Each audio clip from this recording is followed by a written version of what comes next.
ছোট মাছ তো আমরা সবাই পছন্দ করি। কিন্তু ঘরোয়া মসলায় কি এভাবে কখনো ছোট মাছ রান্না করে খেয়েছেন? চলেন আজকে আমি আপনাদেরকে শিখিয়ে দেই কিভাবে ছোট মাছ ঘরোয়া মসলায় রান্না করবেন। আসসালামু আলাইকুম বন্ধুরা, তোমরা সবাই কেমন আছো? আশা করছি যে যেখানে আছো অন্য দিনগুলোর মতো সবাই ভালো আছো এবং সুস্থ আছো। আমিও তোমাদের সকলের দোয়ায় আমার পরিবারের সকলকে নিয়ে আছি আলহামদুলিল্লাহ ভালোই। চলে আসলাম একটা রেসিপি নিয়ে। যেহেতু আমি আজকে ছোট মাছের রেসিপি নিয়ে এসেছি, সেজন্য আমি কিছু ছোট মাছ এখানে ধুয়ে পরিষ্কার করে একটা কড়াইয়ের ভিতর রাখছি। যেই কড়াইয়ে আর কি আমি রান্না করব সেই কড়াইয়ের ভিতরেই মাছগুলো ধুয়ে পরিষ্কার করে রেখে দিছি। তো তারপরে আমি কিছু আলু কেটে নিছিলাম। আর আমার কাছে মনে হয় যে ছোট মাছের ভিতরে আলু না দিলে মাছের আসল স্বাদটা পাওয়া যায় না। আর আমার মতো আলু প্রেমী কে কে আছো অবশ্যই কিন্তু কমেন্ট করে জানাতে ভুলবে না। কারণ আমি সব কিছুতেই আলু খেতে খুব পছন্দ করি এবং আমার পরিবারের সকলেই আলু খুব পছন্দ করে। তো যাই হোক, এখানে আমি কিছু আলু কেটে নিয়েছিলাম, আর হচ্ছে পেঁয়াজ কুচি, আর হচ্ছে রসুন বাটা, আদা জিরে বাটা, আর হচ্ছে মানে সব কিছু মিক্স করা আর কি। তো তারপরে হলুদ গুঁড়া, মরিচ গুঁড়া, ধনিয়া গুঁড়া এসব কিছু আমি একসাথে হচ্ছে মাছের ভিতরে দিয়ে হচ্ছে হাত দিয়ে ভালোভাবে মেখে নিছি। আর এই মাছটা যদি এইভাবে একবার বাসায় রান্না করে খেয়ে থাকো অবশ্যই কিন্তু বাসার সবাই প্রশংসা করবে। আর আমি এই মাছটা প্রথমেই বাসায় রান্না করছিলাম, আর আমি সেটাই তোমাদের সাথে শেয়ার করলাম। তো এখানে দেখো আমি একবারে ভালোভাবে মাছটা কিন্তু ম্যারিনেট করে নিছি, মানে একবারে ভালোভাবে হাত হাত দিয়ে মাখিয়ে নিছি। তো অবশ্যই কিন্তু যদি এই মাছটা বাসায় রান্না করো অবশ্যই হাত দিয়ে মাখানোরই ট্রাই করবা, কারণ হাত দিয়ে মাখালে কিন্তু মাছের একটা অন্য রকমের স্বাদ পাওয়া যায়। তো যাই হোক, এখানে আমি হচ্ছে একটু হালকা পানিও দিয়ে দিচ্ছি। তারপরে হচ্ছে আমি গ্যাসের চুলাটা অন করে রাখছি।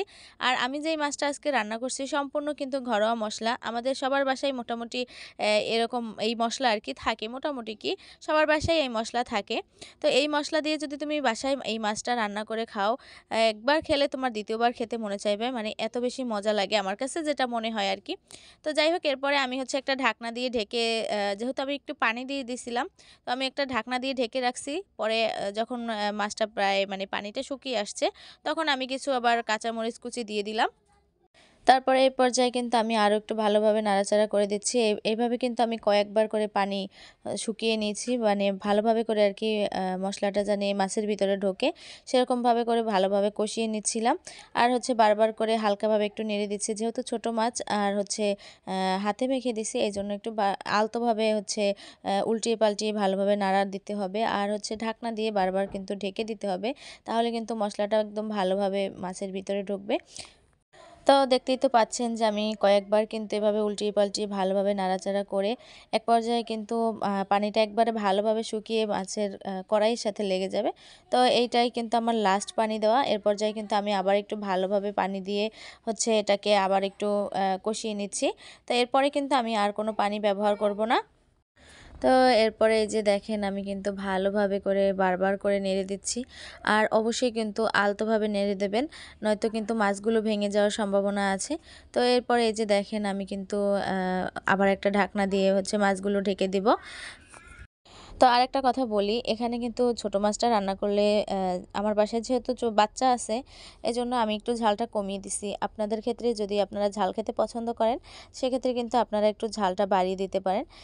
এতে কিন্তু টেস্ট আরও ভালো আসবে, কারণ এরকম মাছ রান্না করলে তো সেই ক্ষেত্রে কিন্তু ঝালটা একটু বেশি হলে ভাল লাগে।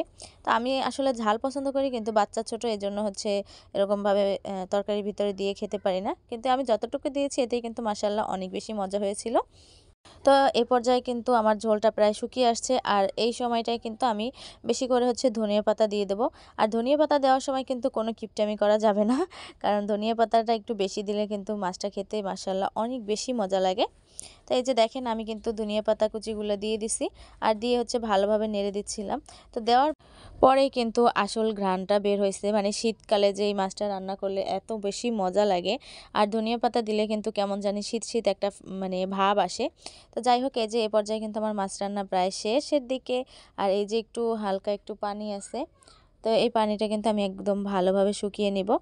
আর এই যে দেখেন কালারটা মাশাআল্লাহ কত বেশি সুন্দর আসছে, কতটা লোভনীয় দেখা যাচ্ছে। তো আমার সাথে এই পর্যন্ত যারা ছিলেন আপনাদের সকলকে জানাই অসংখ্য ধন্যবাদ। আপনাদের কাছে যদি আমার ভিডিওগুলো ভালো লেগে থাকে অবশ্যই কিন্তু আমাকে কমেন্ট করে জানাবেন। আর যদি আমার কোনো ভিডিওর ভিতরে কোনো ভুল ত্রুটি হয়ে থাকে সেটাও কিন্তু কমেন্ট করে জানাবেন। আর যারা আজকে আমার চ্যানেলে নতুন আছেন, যদি আমার ভিডিওগুলো আপনাদের কাছে ভালো লেগে থাকে অবশ্যই কিন্তু একটা লাইক দিয়ে সাবস্ক্রাইব করে আমার পাশে থাকবেন। তো এই যে দেখেন এখনও কিন্তু হালকা পানি রয়ে গেছে।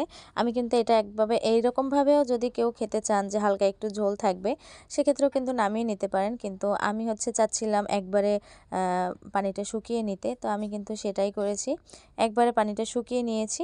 তো এই যে দেখেন আমি কিন্তু একবারে পানিটা শুকিয়ে নিয়েছি আর আমার মাছ রান্নাও কিন্তু রেডি মাশাআল্লাহ। এই যে দেখেন আমি কিন্তু একটা বাটিতে রেখে খাবারের জন্য আর কি খাবারের টেবিলে রেখে দিছি। তো সেখান থেকে আমি আপনাদের জন্য একটু ভিডিও করে রেখে দিচ্ছি। দেখেন কতটা মাশাআল্লাহ, কতটা লোভনীয় লাগতেছে।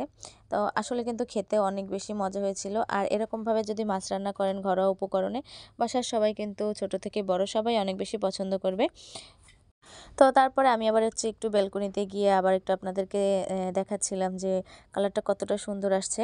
আর এই যে দেখেন আমি কিন্তু ব্যালকনিতে নিয়ে আসছি বাটিটা। তো এই যে নিচ দিয়ে আবার আমার ছেলে গেছিলো। তো যাই হোক, এই যে দেখেন আমার মাছ রান্নাটা। শীতের দিনেই কিন্তু সাধারণত ছোট মাছটা বেশি খাওয়া হয়। ধনিয়া পাতা, টমেটো, সরি, আমার বাসায় টমেটো ছিল না, এজন্য কিন্তু আমি টমেটো কুচিটা দিতে পারিনি। যদি কারো বাসায় টমেটো থাকে তো আপনারা যদি বাসায় রান্না করেন টমেটো কুচি দিবেন, দেখবেন আরও বেশি মজা লাগে। শীতের দিনে এরকম গরম ভাতের সাথে মাছ রান্না হলে আর কিছুর কোনো প্রয়োজনই পড়ে না। তো যাই হোক, আজকে কথা বলতে একদম ভিডিওর লাস্ট পর্যায়ে চলে আসছি। দেখা হবে নতুন আরেকটা ভিডিও নিয়ে। আসসালামু আলাইকুম।